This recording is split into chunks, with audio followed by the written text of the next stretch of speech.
From the roar of the waterfall, I take my leave, into Norway's heart, where legends weave.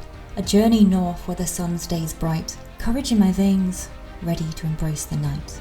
The mountains echo a silent song, a call to the brave, a pull so strong. I let go of fear, and it falls like a stone. In this vast expanse, the feeling of alone.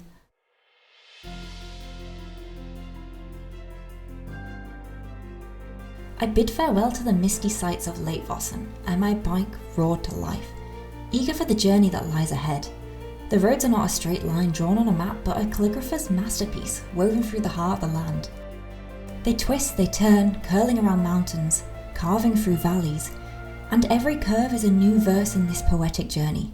And it's in these moments that the true joy of motorbiking reveals itself. My adventure today had led me to a wild location, a seemingly serene spot by a lake, nestled amidst the rugged beauty of Norway. Almost as if I'd stumbled across this location straight out of a Nordic book.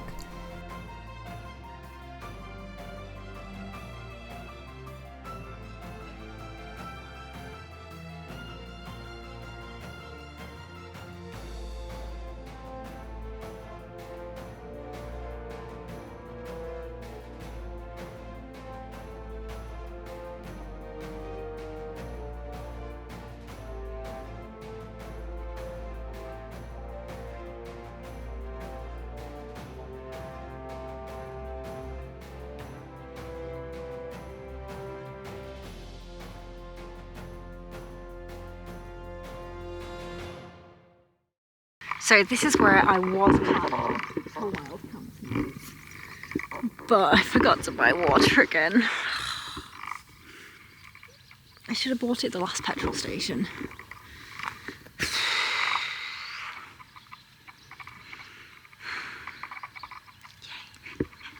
Oh well, should have a little look around anyway. I'm probably not going to stay here, I'm probably going to carry on, because I don't really like to double back on myself.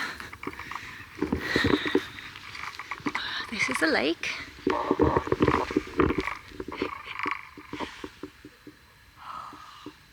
Shame really, because it's very peaceful. The other thing that really caught my interest is these abandoned houses. So, God, that was a little peek.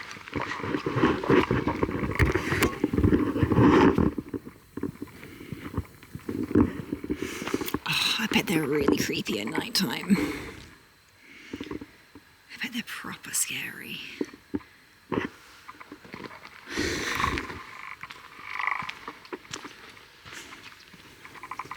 I'm still thinking of a name for my new bike. And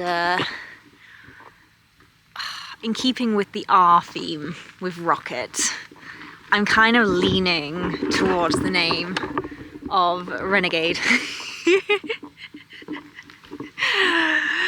And it's really annoying because I hate that word, but it does look like it suits the name Renegade. So yeah, I also want to show you guys the new addition to my luggage. Got myself a little Norwegian flag. So yeah, it's good, it's good.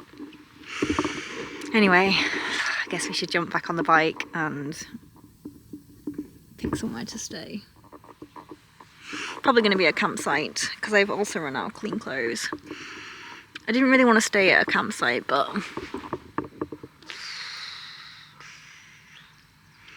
I might just do it. I might do it. Charge all my stuff. Wash my clothes. Get a good night's sleep. And then head on tomorrow. So yeah. And a hot shower is always nice, I suppose. Or should I just go get water and come back here to the spooky murder house? It's a really tough decision. Nice hot shower, potentially being murdered. Nice hot shower, potentially being murdered. It's a tough decision, guys. It's a tough decision. Buildings like that are what I'd consider a real estate's nightmare, but a ghost hunter's dream. If you're looking for a fixer-upper with plenty of character, they might just be the place for you.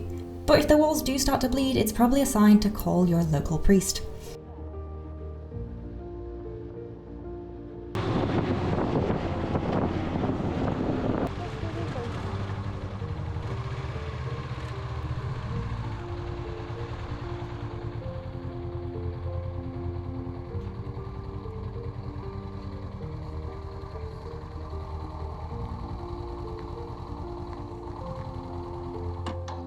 The next suitable camping spot was about an hour's ride away, and I luckily picked up water en route, although it did feel a little bit more Blair Witch Project this time round.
Sorry, this is where we're wild camping this evening. I'm kind of glad that... Oh, I tell you what guys, I am so glad I did not camp by the spooky abandoned houses, because a spooky abandoned forest is a lot more fun. Oh, this is so creepy. So good. Let's have a little look what's up here. Oh, look at that mountain.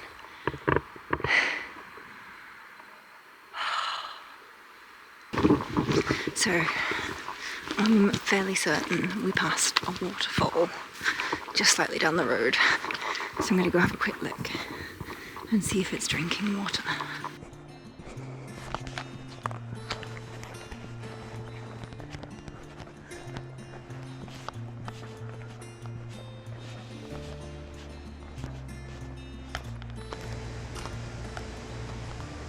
This is a bit of a violent waterfall.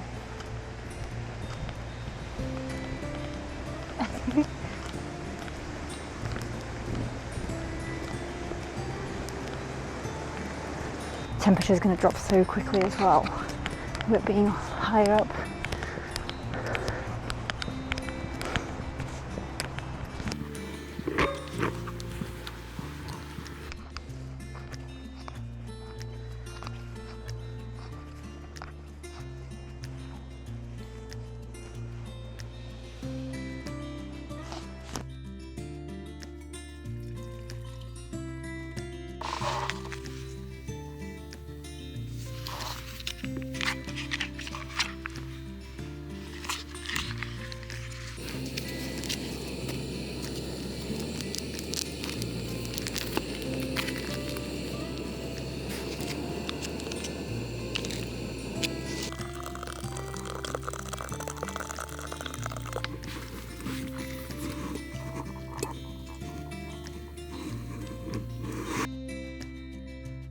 I finally decided to climb into my tent and fall asleep for the evening.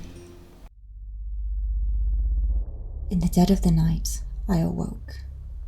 The world was still, not a whisper in the air, but something had stirred me from my slumber, an instinctual unease that pricked the back of my neck. A hushed silence fell over the tent, heavy and ominous. It was as if the universe was holding its breath. Adrenaline was coursing through my veins. Something was wrong.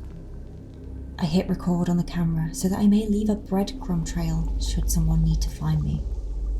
And then I heard it, the faintest rustle, a sound out of place in the otherwise silent night.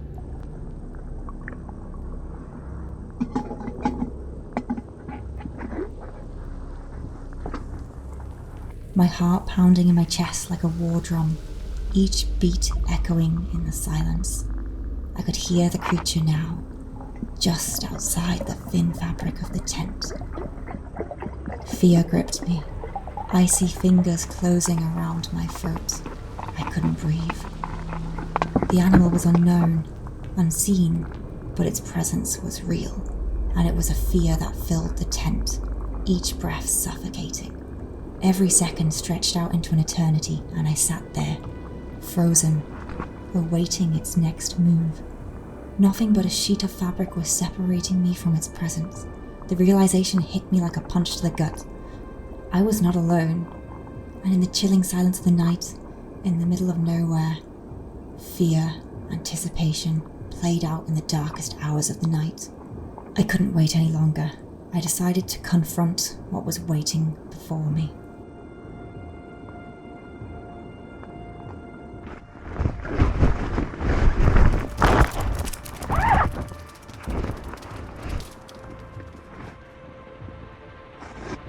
As quick as the beast had appeared, he was gone.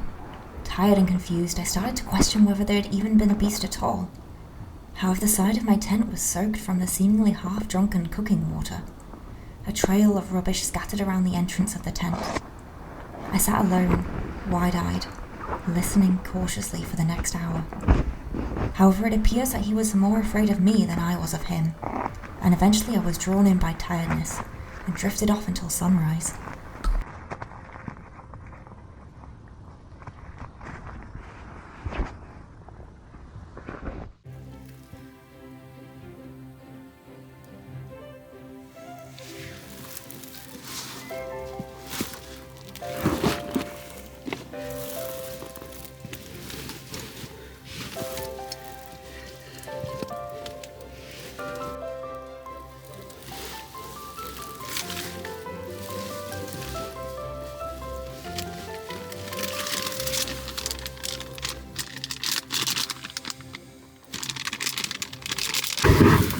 I did not sleep well last night at all.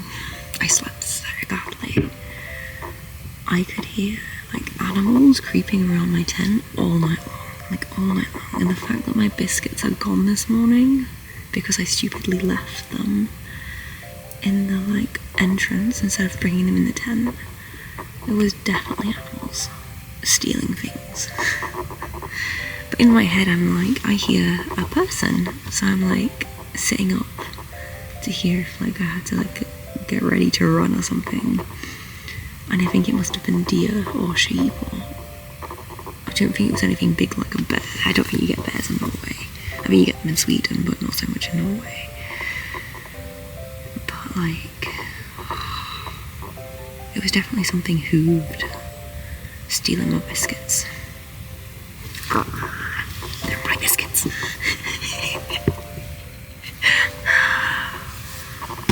But look at this sunrise. We are watching the sunrise from the mountains in Norway. It was very spooky last night, but that makes it all worth it.